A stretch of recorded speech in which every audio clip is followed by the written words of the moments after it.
Welcome to Rider Nation Station, presented by American Manufacturing Solutions, your total logistics partner, investing in Rider Nation Station and St. Mary's, Ohio, and to our other fine sponsors.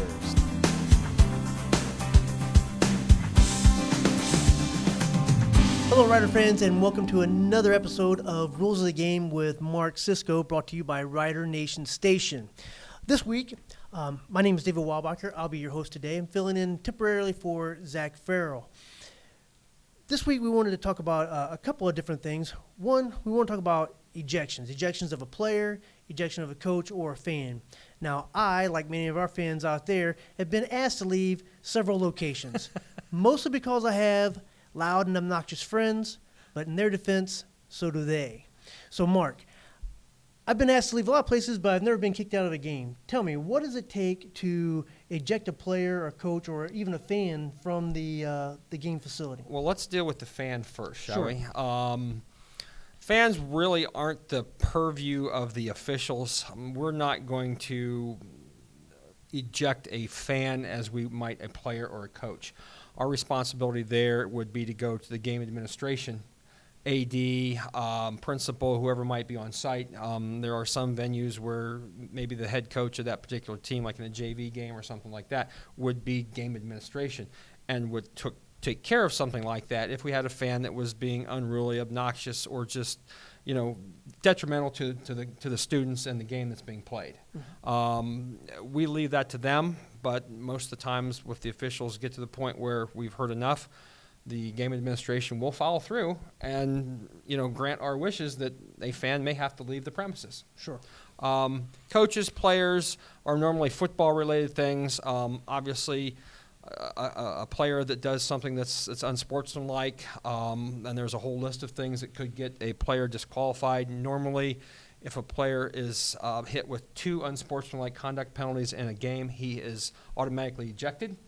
Are there any consequences for him for the next game? In football, he will miss the next game at that level where he was ejected from. So if it's a varsity player, he couldn't come back then on Saturday to play a JV game. He would have to wait basically an entire week to skip that next varsity game, and then he would be eligible by rule to come back unless the school imposed other sanctions or wherever. I see. Same thing with the coach. If a coach is barred from further participation in the game, he would be subject to, obviously, school penalties, but would have to leave the game, and, of course, then probably, and I believe coaches are out the next game as well.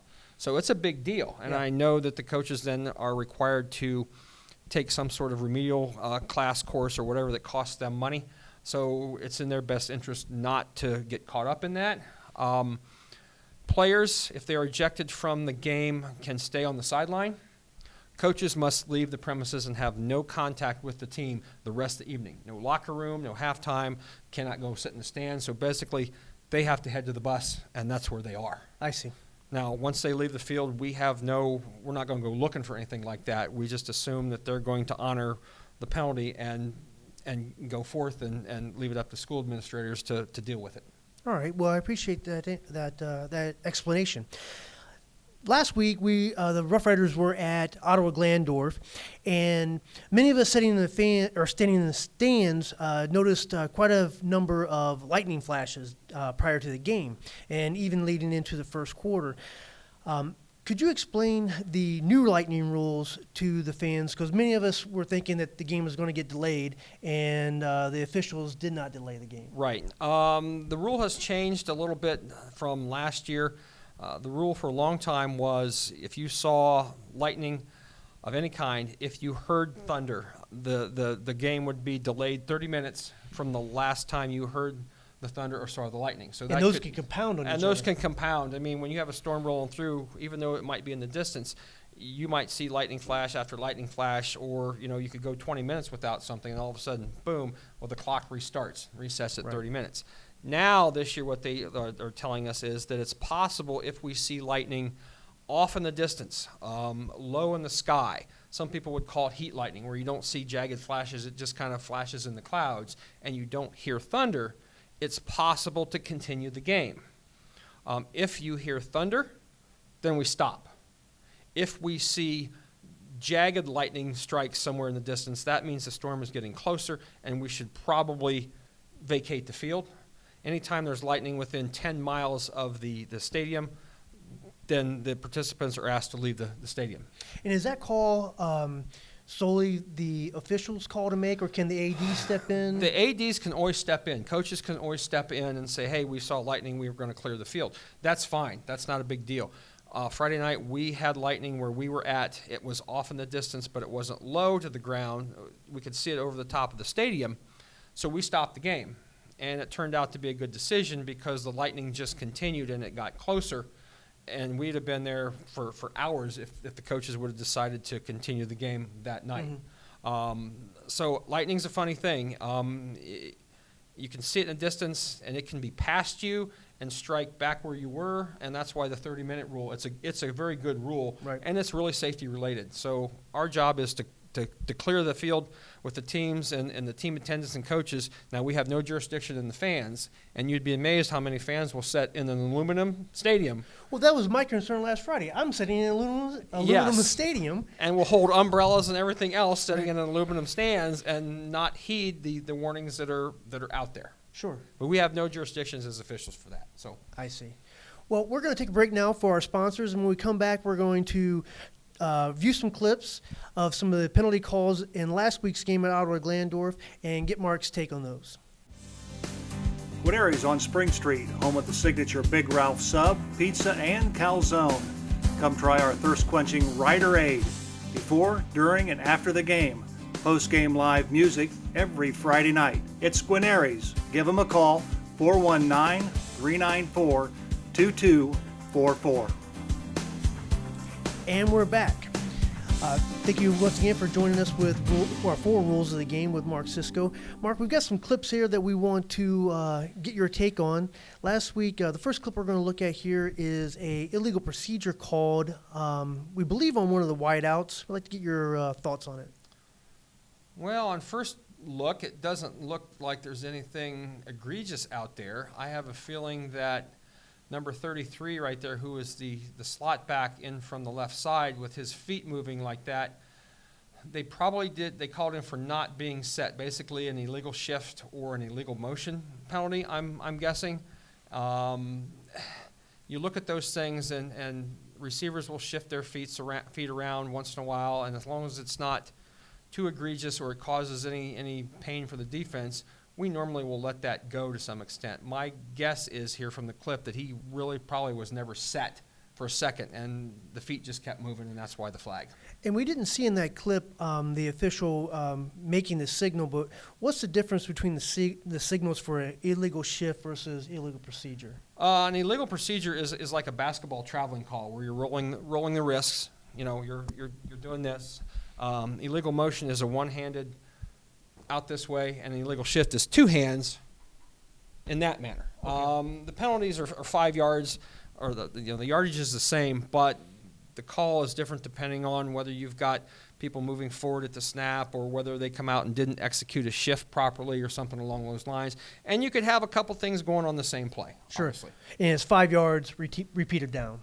Normally, yes, it is going to be, unless the offended team decides to decline the penalty or something like that. Yes. All right. The next clip we have here is it's actually an incomplete pass, and there was no call on the play, but we wanted to get your thoughts on trapping the ball. All right. Oh, yeah, that's a tough one. The umpire's right there signaling. His job right there, he's right in the middle of the screen. When the ball is thrown, his responsibility at the line of scrimmage for holding penalties ceases, because once the ball's in the air, there's really nothing can happen at the line of scrimmage that's going to affect the throw. Mm-hmm. So he is instructed to turn and with the flight of the ball, and he's looking at that very thing over the middle where the wing guys out on the edges of the field or the back judge that's deep might be shielded from that catch. So that's his primary responsibility right there, and it looks like he did a nice job taking a look and seeing the ball skip into the receiver's hands. Obviously, if it hits the ground before the catch, it's an incomplete pass. If the receivers hands or arms are on the ground and the ball comes into his possession. Is that a trap? Probably, it's a trap per se, in that he's probably got the hands or arms underneath it and trapped the ball between the arms and the hands and his body. But it would be ruled a catch. Okay. Something like that. That's a bang bang.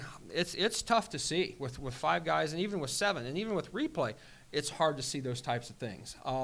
We were told, if in doubt, if you're really in doubt and it's bang bang, you're going to rule a catch. That one appeared not to be a catch, and it was a good call by the umpire. All right. Well, moving on. The next clip we're going to look at is another passing play. This is a pass interference. And one of the questions that myself and many of the fans had is, does the catchability of the ball have any impact on making that call? High school rules have no provision for catchability. In college, there is a rule like that. I can't speak to the pros, but high school has no provisions for catchability. So we're told to leave that out of the question. That play there, it's tough to see what's going on there, and if we could get it back, why we'll take a look at it again, I hope, just to see what's up. So we got the receiver on the left-hand side going downfield. The cornerback's there. They're running together.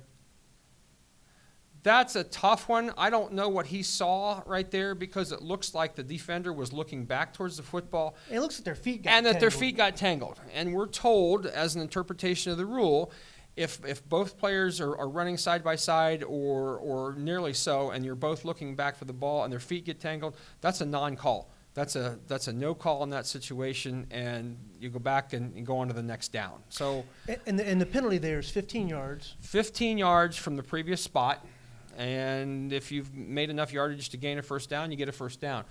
They changed the rule several years ago where they took away the automatic first down provision. So Sure. It's just 15 yards, and if you started to play 2nd and 18 and you got 15, well, now you're at 2nd and 3. Mm-hmm. But if you had enough yardage to get a first down, you get the first down. I see. So, but it is a repeat of down.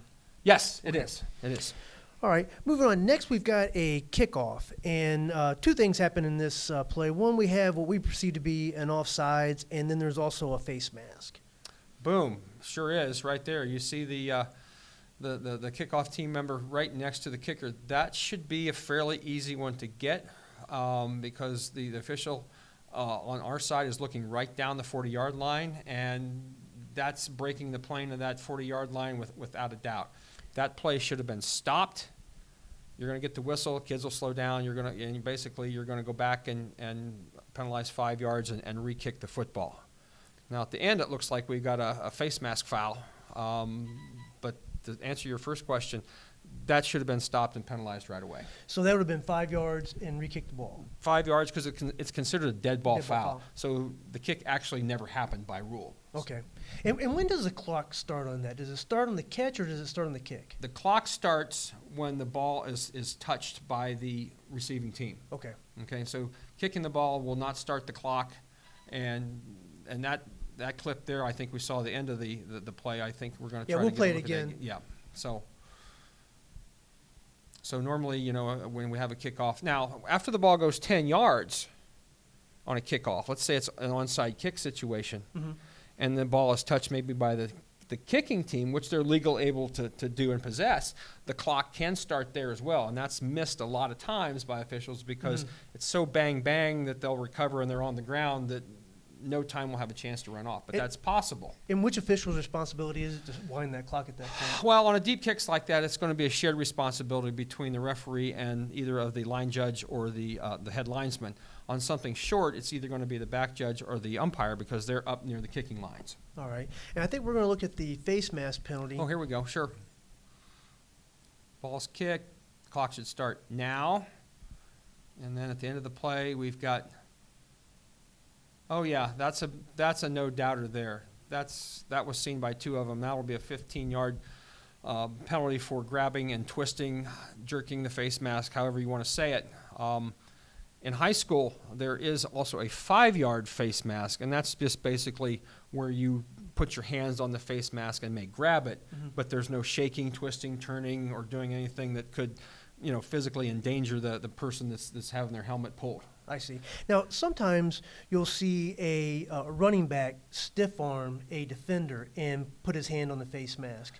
Is that a penalty? That's fine, as long as he doesn't reach out and grab that face mask, and they work very hard at not grabbing the bars of the face mask. They'll put them out and shove. That contact is perfectly legal. But if he manipulates him. If he grabs a hold of it, it could be a 5-yarder, or if he grabs and twists or pulls, yes, then you're going to have a 15-yard penalty involved there. All right.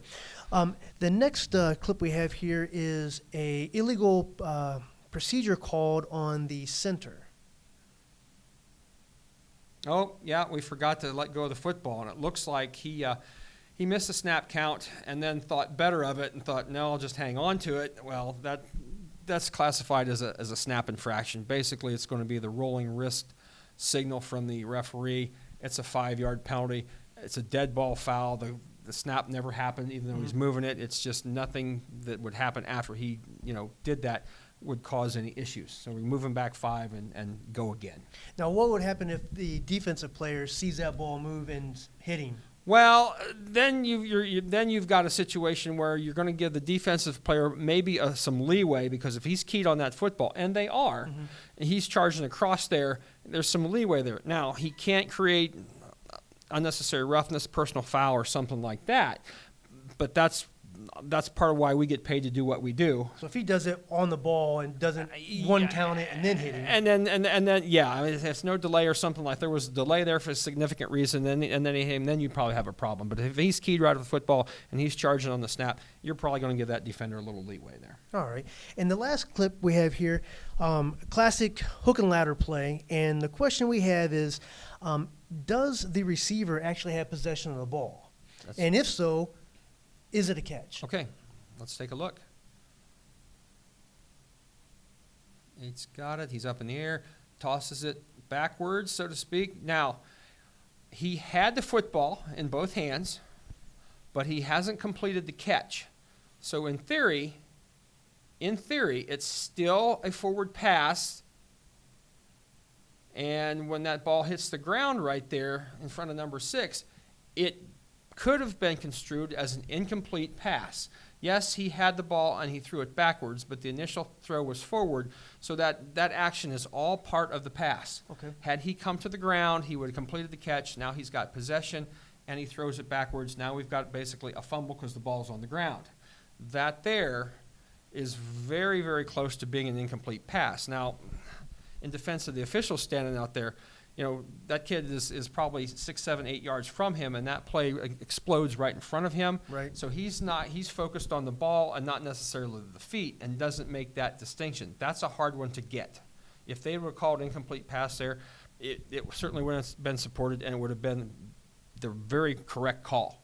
As it was, we got he ruled it a catch, so to speak, and then a toss backwards. The ball's on the ground right there, and the Riders come up with the ball where number 6 gets a hold of it.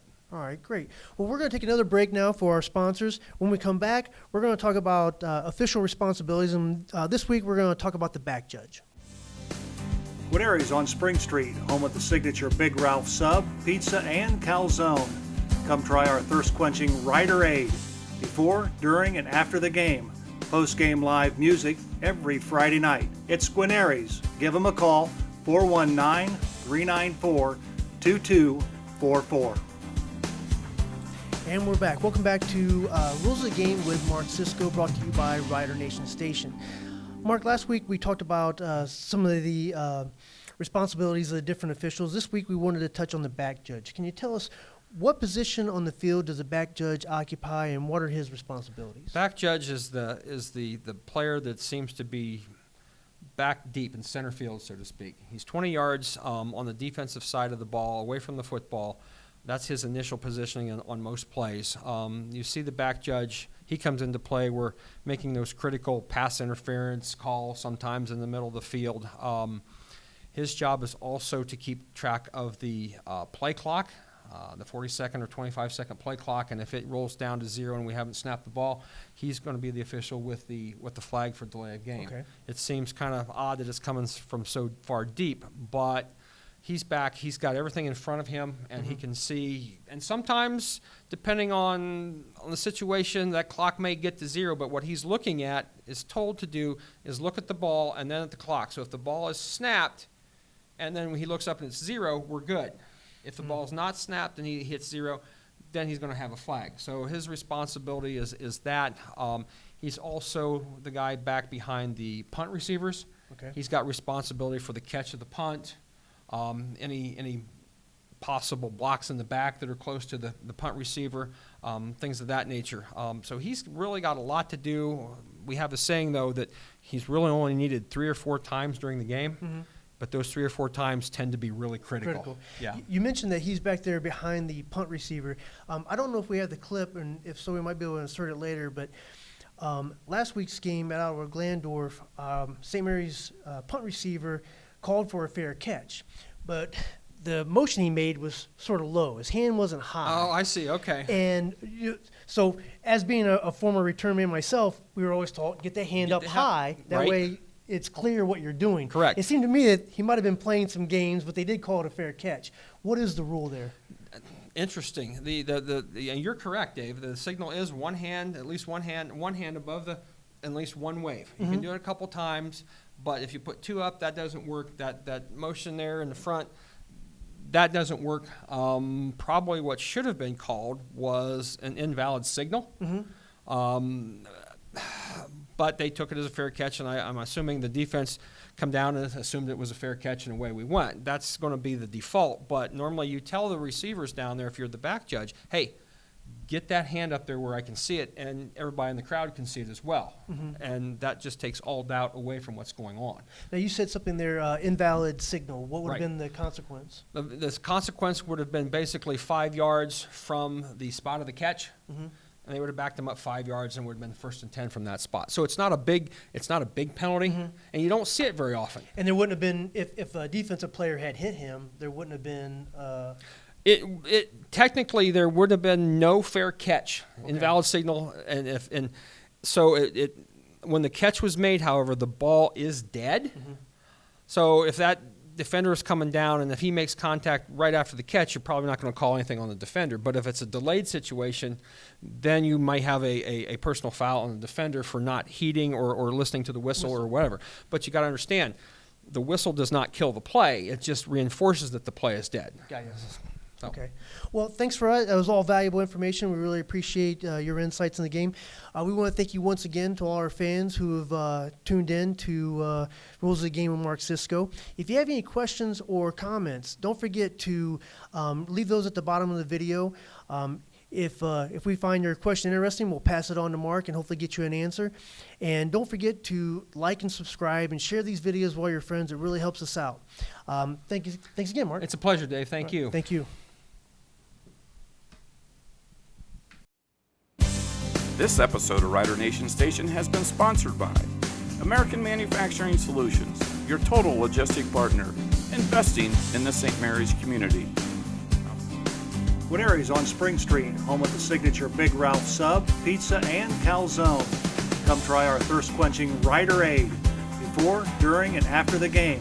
Post-game live music every Friday night. It's Guarneri's. Give them a call, 419-394-2244.